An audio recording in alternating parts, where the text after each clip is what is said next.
So, you see, Granny Jahiet was a mercenary when she was younger. She just talks like that out of habit. She's not trying to scare the children on purpose. Oh, there I go again. Always talking about my own things. Do you maybe have anything you want to share? It's okay if you don't. You could also just talk about what you think of me? Oh, I think you're an incredibly strong and thoughtful young woman. You'll meet many amazing people and live a very happy life. You won't miss someone like me. Huh? Are those your friends over there?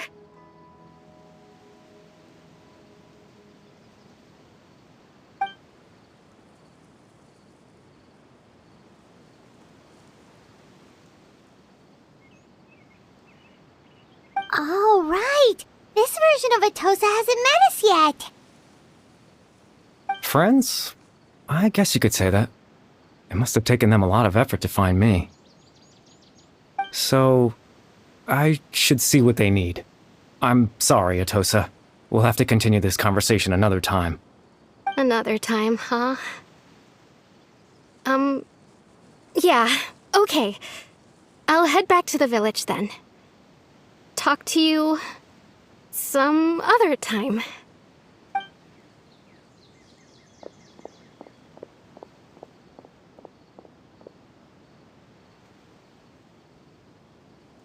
It's nice to see you, Traveler.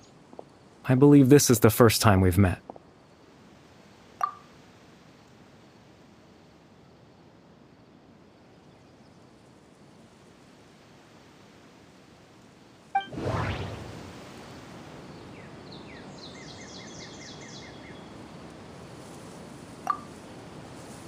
The founder of the Abyss Order. The man who broke the curse of immortality. No, that doesn't seem right. I need to think about this some more. Born into abject sorrow, he shall now become the loom of fate. You're Caribert Alberich. Oh, you know me?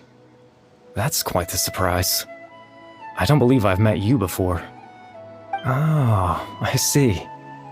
It was the memory, wasn't it? Your sibling's memory. You saw the me from back then. This is Atossa's memory. I came here to say goodbye to her. But I suppose I'll just leave her a message instead. Come, let's find somewhere else to talk.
I suppose you could call it the realm of my consciousness.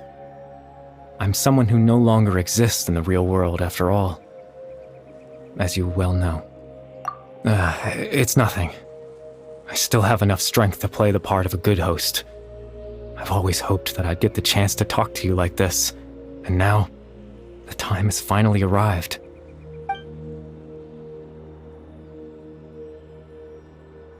extreme sorrow and pain, hope and regret coursing through your veins, and a degree of abyssal power that defies comprehension.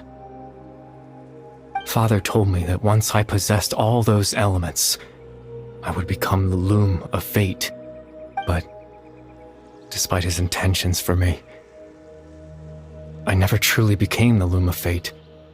I was merely used as a means for its construction. In truth, I died the moment I set everything in motion. The person you see before you now is nothing but a remnant of consciousness left over within the loom of fate.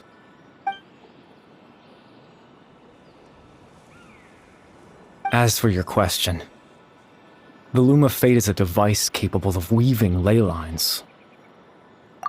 In its primitive form, it can only be used to create and implant memories. But as more of it is completed, its power becomes stronger and stronger, until finally, it has the power to weave real ley lines of its own. Once fully completed, the moment it gains the power to weave ley lines, it loses the lower level ability to influence memories. But it also becomes a tool that can change the entire world. Yes, I have the ability to control the loom in its semi-completed form. I suppose you can think of it as a form of compensation.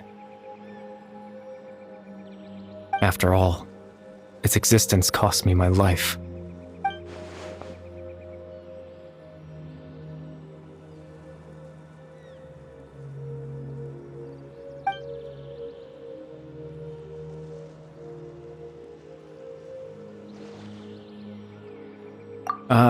That. I was wrong to implant those memories. I'm sorry I caused so much trouble. Not only for everyone in the village, but for you as well.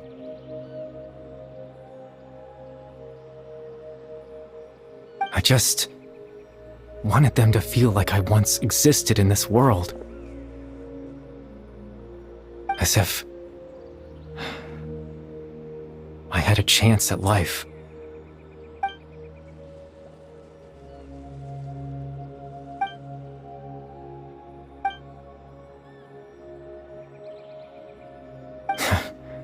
I know what you must be thinking. Why would I do something so meaningless? But I just couldn't accept it. I had to know what it would be like if I had my own life. What kind of person I would be. What other people would think of me.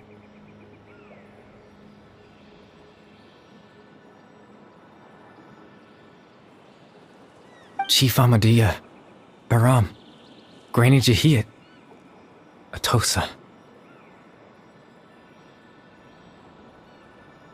What would it be like if I could live alongside them? No cataclysm, no curse.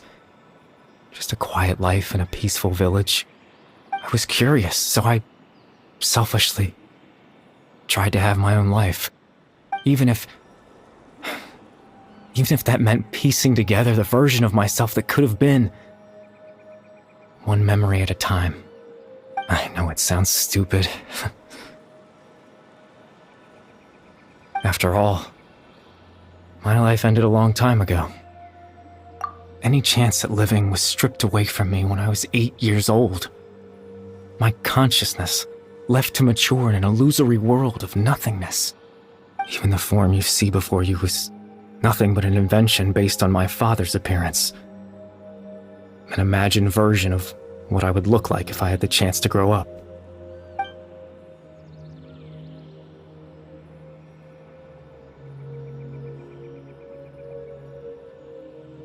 I know. But there's nothing I can do to make them find me. If I could exist in the real world, I would return without a second thought and surprise them with the suddenness of it all. But, well, that's not possible for me.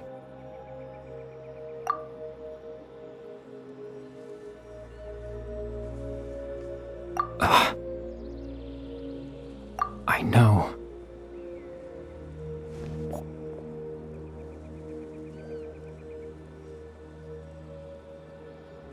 Captain Dainsleif. Twilight Sword, you mean? No need to meet up with him. Things should already be settled on his end. Exactly. As someone who could only exist in people's memories, the fact that I'm able to talk to you in my consciousness like this can only mean one thing. The Loom of Fate has already been completed.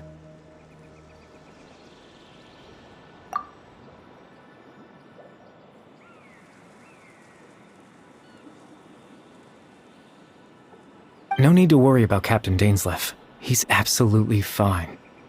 The only reason he lost the eye was because I happened to guess exactly what he was planning. Captain Dainsleif has had the eye inside his body this whole time, hasn't he? His plan was to lure the Abyss Order to a false location, capitalizing on their pursuit of the eye in order to have the chance to confront the princess. He would then hand the eye to you and tell you to take it away from that location. That way, Captain Dainsleif could accomplish his own goal and ensure the safety of the eye all at once. A very thorough plan. That's right, because in his mind, he had given it to you already.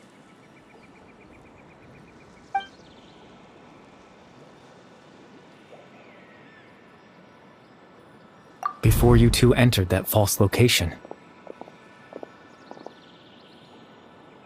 Traveler, wait.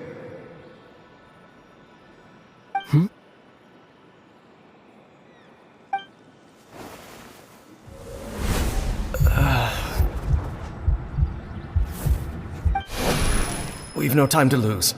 Let's head inside.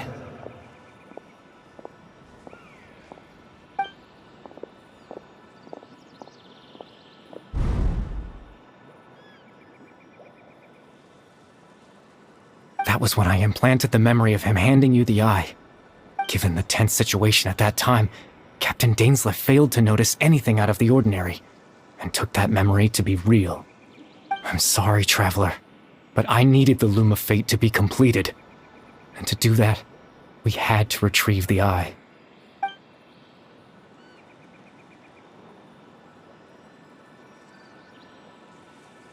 I promise I'm not trying to conceal anything from you, but I truly have no idea what the princess is planning.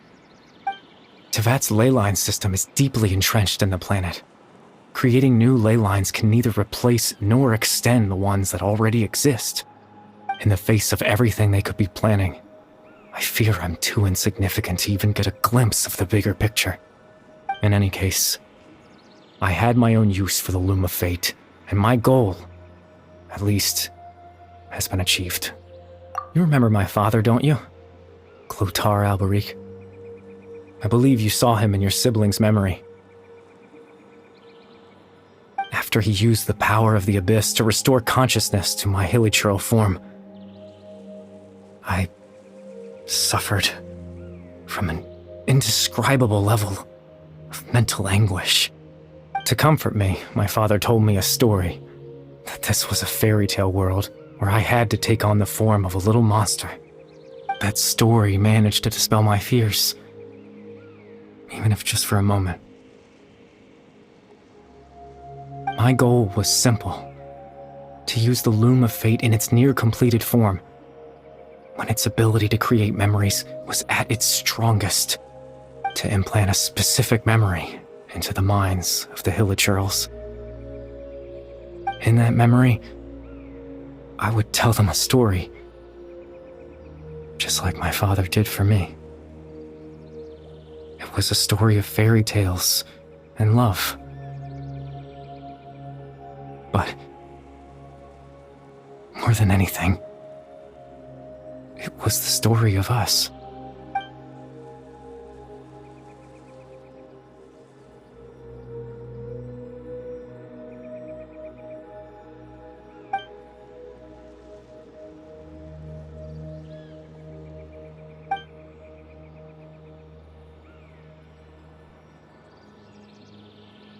I can't change the world. Not when I lost the very right to exist within it. Implanting those memories, that was the most worthwhile thing I could offer. All that's left of my existence is a wisp of residual consciousness tied to the Loom of Fate. In truth, That trace of my consciousness should have dissipated long ago. My goal was the one thing that allowed me to hold on all this time. But now, the bedtime story is finished. And it's finally time to rest.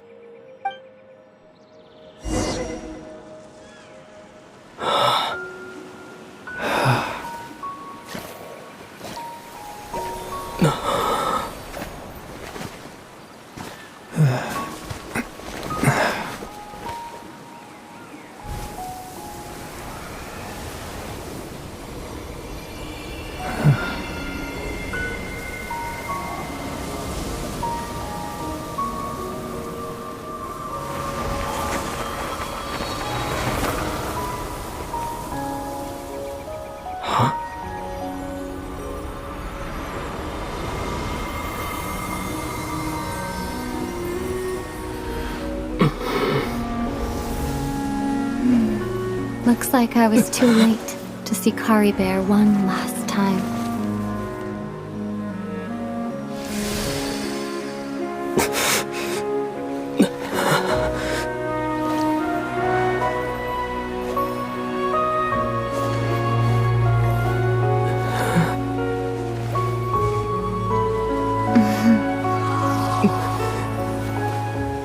Caribert's consciousness is gone, and this space will soon disappear along with it.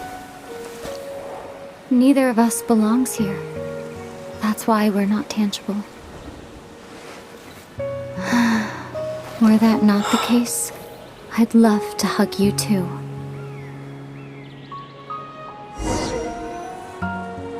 Well, how about a conversation?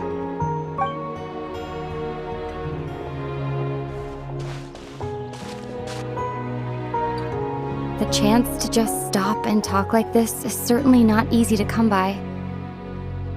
Wouldn't you agree? That battle earlier was tough. The one against Dane, I mean. I didn't expect that after everything, he would still hesitate to raise his sword against me. Were it not for that, perhaps I'd still be no match for the Twilight Sword. Even after 500 years. The loom of fate, huh? I still haven't found a way to utilize it to its full potential. But there's still time before the heavenly principles awaken. Yes, for 500 years now, ever since the cataclysm in Conria, there's been no sign of activity. Not long ago, you witnessed the Hydro Archon destroy her divine throne. Yes? Such a flagrant disregard for the rules, and still Celestia took no action. I suppose that's proof enough of the Heavenly Principles situation. However, the Heavenly Principles will awaken. We just don't know when that will be, or what might trigger it. You could say that. Just look at Caribert. He was so pure and single-minded. The space we now find ourselves is a perfect representation of who he was. Quiet and peaceful. Even as a hilly churl, seeing the terrible sight within the mirror wasn't enough to taint his spirit.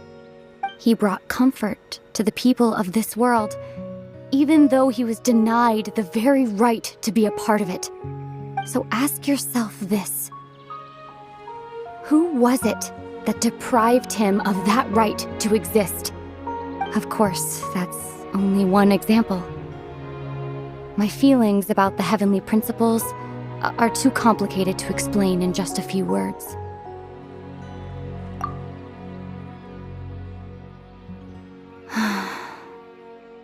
Ether?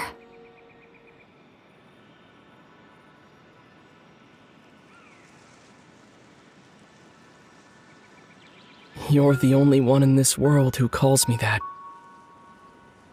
There's so much I wanted to ask you, but for some reason, I'm not interested in asking those questions right now. There's just one thing I have to ask. One thing I could never understand. Why? Why can't we continue our journey together?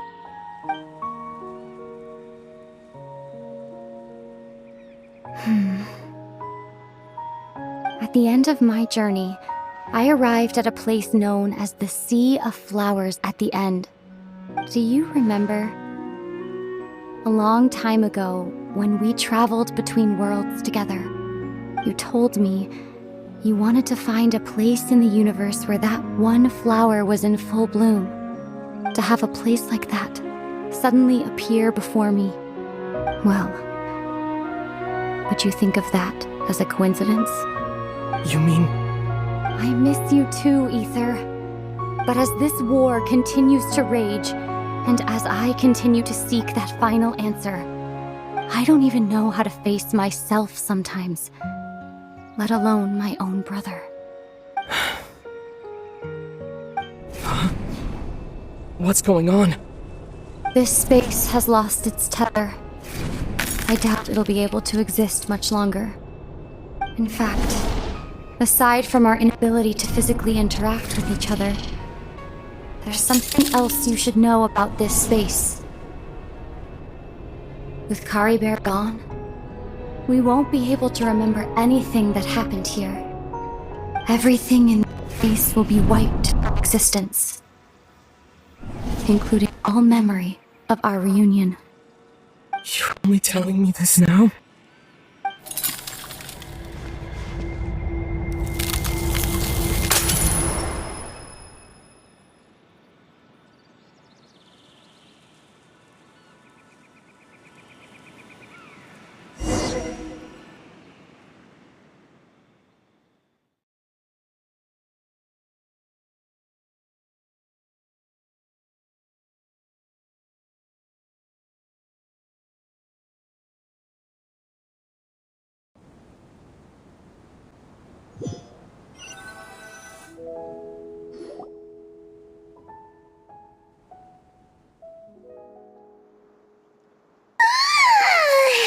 Still so sleepy.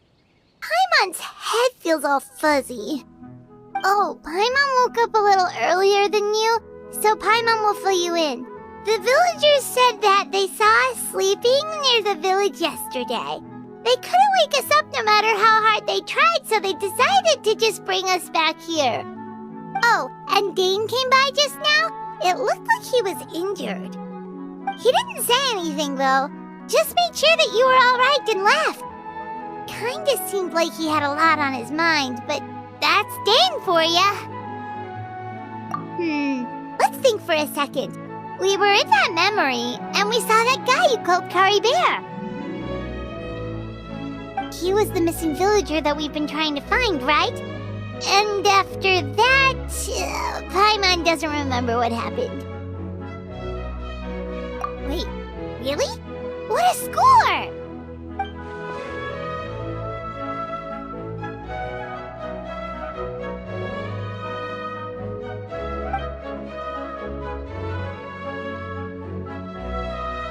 Well, what happened after that?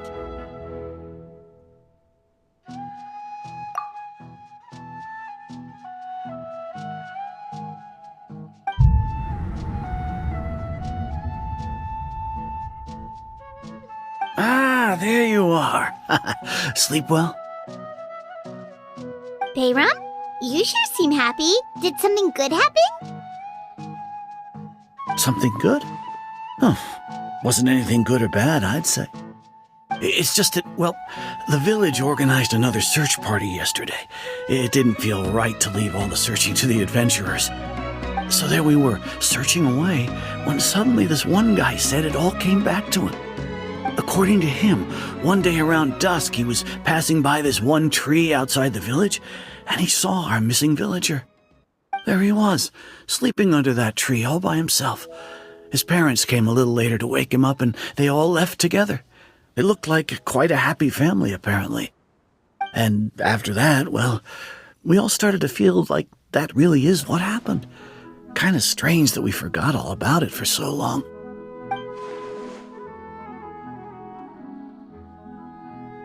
Oh, and we also remembered his name, Caribert. Now, that's not a name you hear every day. Would have been helpful if we remembered it sooner. Well, I hope he's happy wherever he is, and we're all relieved now that we know what happened. Seems like everyone thinks Caribert left the village. That's probably for the best. At least they have some sort of explanation now. Paimon wonders how Atossa's doing. Maybe we should go check on her. If she hasn't remembered like everyone else, we can tell her what happened. Paimon didn't see her in the village just now, so she's probably at the tree. Come on, let's go talk to her.